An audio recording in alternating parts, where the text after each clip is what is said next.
You've been tapped by the mayor to be the next police chief. Yes. Why do you want that role? It's something that's been a kind of a lifelong dream, or not necessarily a lifelong dream, but being in this job for 30 years, and it's something that I have a lot to give back to this community. I was born and raised in this community and have a very vested interest in law enforcement, come from a law enforcement family.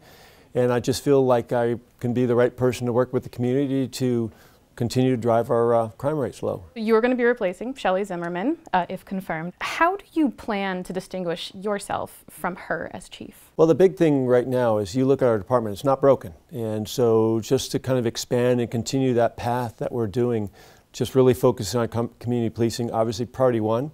We're over 200 officers short right now, so the big deal will be getting out in the community and recruiting the very best and brightest, but I really want to focus on our community. You brought up community policing, but day to day, on the ground, what does it actually look like? It starts by getting out of your car, and as we continue to build this department, that will allow us that time to get out there. And so I'm going to ask officers to schedule time in their day and actually journalize it, getting out, send, even if it's 10, 15 minutes at a time, pick a couple blocks in the business district or a residential area and just walk around and say hello and introduce yourself and actually ask, hey, do you feel safe? Is there anything that we as a Scenic Police Department can do for you? We can check back in with you on those specific points, and will you be willing to share any documentation that that's actually going on? Please do. Okay.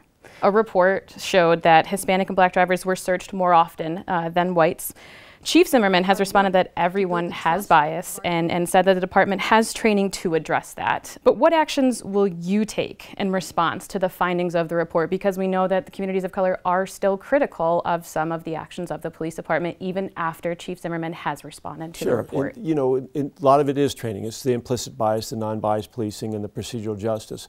You've got to remember, those numbers are dating back to 2014 and 2015. So come July 1, we have the Assembly Bill 953 coming forward that we'll be in full compliance with. I'm actually welcoming the scrutiny. So I want to look at all the variables, and with AB 953 there's going to be more variables to really tell the story, to kind of take a deeper dive into this issue. And I'm going to look at this on a monthly basis. We're going to report this out. I'll obviously have to do this also with the Department of Justice annually. But this is something that I will roll out and tell our own story and post that on a web page. So with full transparency, I really want to talk about accountability and transparency.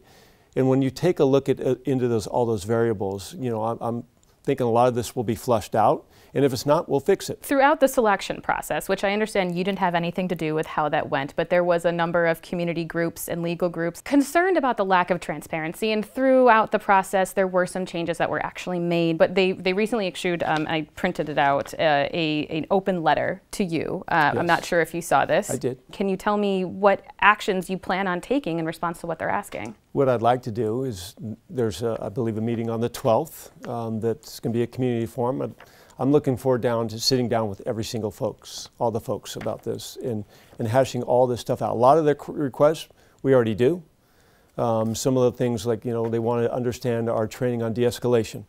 I'll share the learning domains that are used in the academy, that are used in our advanced officer training, and are used during our critical response team training that all officers get. So I'm going to be very transparent about this. So we'll go through these. I'd like to meet with all those folks and go through from point 1 through point 12. And we'll talk them all out. You're going to see somebody in me that's going to be very transparent. And I'm going to listen to the community. And if they've got a great idea and it works, I'm going to implement it. Thank you so much for joining us, Assistant Chief Nisleit. Thank you for having me.